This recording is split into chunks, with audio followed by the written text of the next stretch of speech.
شيخنا سؤال عقائدي يعني قضية الفرق بين الكفر العملي والكفر الاعتقادي في مسألة الحكم غير ما أنزل الله.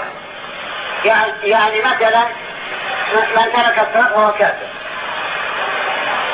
من سجد للصنم فهو كافر،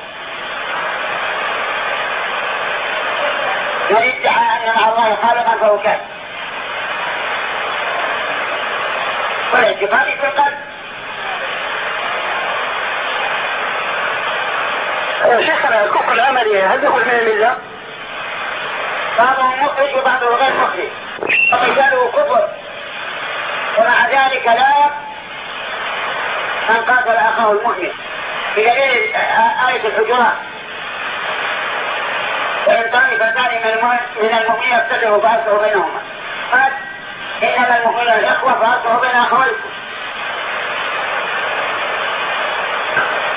متى يصبح الكفر العملي كفرا اعتقاديا يا شيخنا؟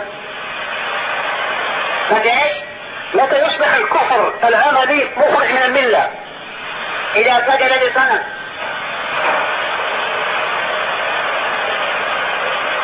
فهو كافر ورجع عن الملة، إلا أن يكون مكرها.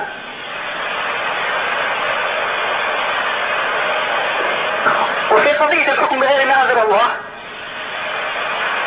هذا باب واسع، هذا باب واسع. قد يحكم بغير ما أنزل الله عدوانا وظلما مع اعترافه لأن حكم الله هو الحق،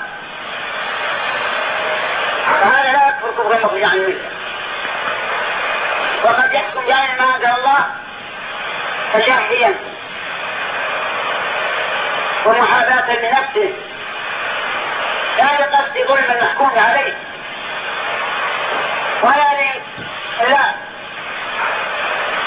ولا لكراهة حكم الله، فهذا لا يرجع عن الملة، إنما هو فاسد.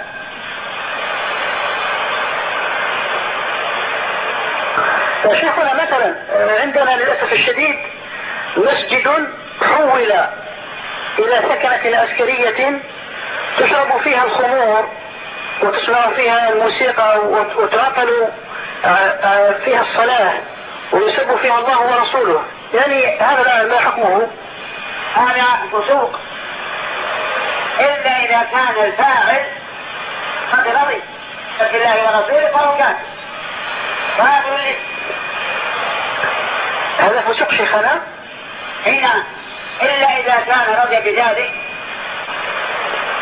أي رضي بأن يسب الله ورسوله. شيخنا قلت لك مسجد حول إلى سكنة عسكرية، هذا نعم، لكن هذا معتد ظالم. إلا إذا رضي. وكيف لا يمرضه؟ إذا رضي بسب الله ورسوله فقد يكون ما رضي، قد يكون يكره هذا لكن يريد أن العسكر.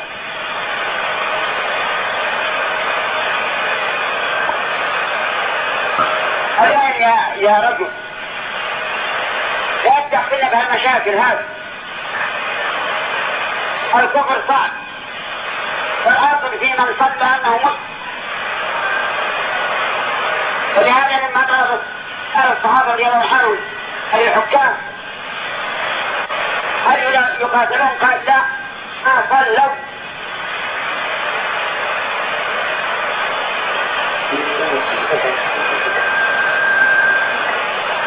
لا يا شيخنا كلامكم واضح الحمد لله، وهو بهذه الصيغة يزيح إن شاء الله الشبه التي تحول دون أن يعمل الحق عمله إن شاء الله.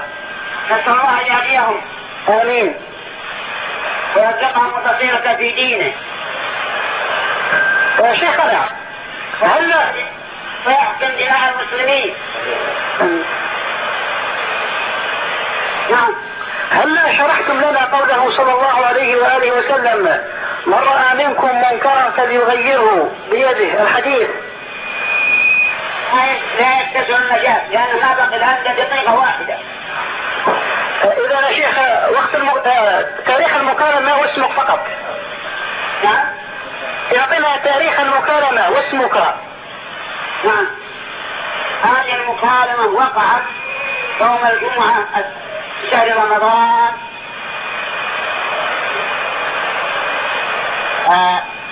أرسلها إلى إخوان من صالح بن عثيمين من هنيزة في المملكة العربية. بارك الله فيكم، ونعتذر مرة أخرى على هذا التأخير يا شيخنا. ونحن الآن في سنة 20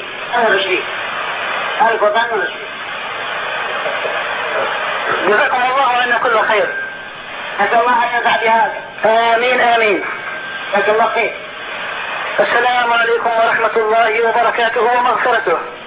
أمراض القلوب كذلك متنوعة، لكنها تدور على شيئين: إما شبهة وإما شهوة.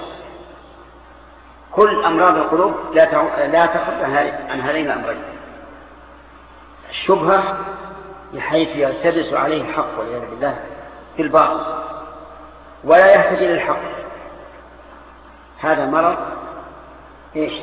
شبهة سببه الجهل. ولذلك يجب على كل إنسان أن يزيل عنه هذا المرض بالتعلم الشريعة. والثاني السبب مرض الشهوة، أي مرض إرادة وتشهي بحيث لا يريد الحق مع علمه به،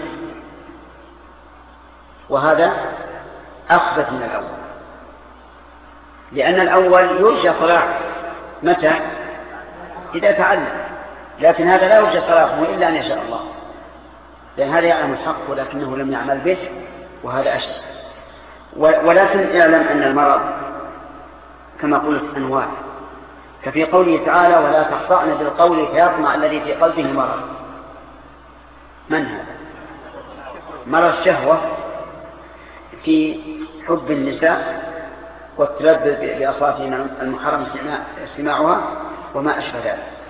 لكن في قول الله تبارك وتعالى: فأما الذين آمنوا فزادتهم إيمانا وهم يستبشرون وأما الذين في قلوبهم مرض فزادتهم رجسا إلى رجسهم. أعوذ بالله. في قلوبهم مرض يعني شك ونفاق. هؤلاء لا يزدادون بالآيات إلا رجسا إلى رجسهم. أجعل الله وإياكم بذلك، ونسأل الله لنا ولكم الثبات.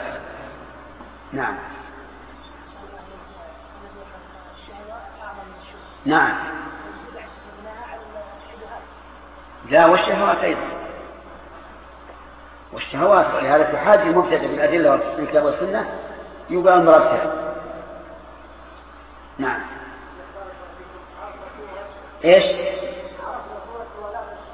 نعم نعم. مثل موالاة الكفار، من موالاتهم تخفيف بدعهم ومحاولة أن يختلط هؤلاء بهؤلاء، أهل البدع بأهل السنة وأتباع السلف. نعم.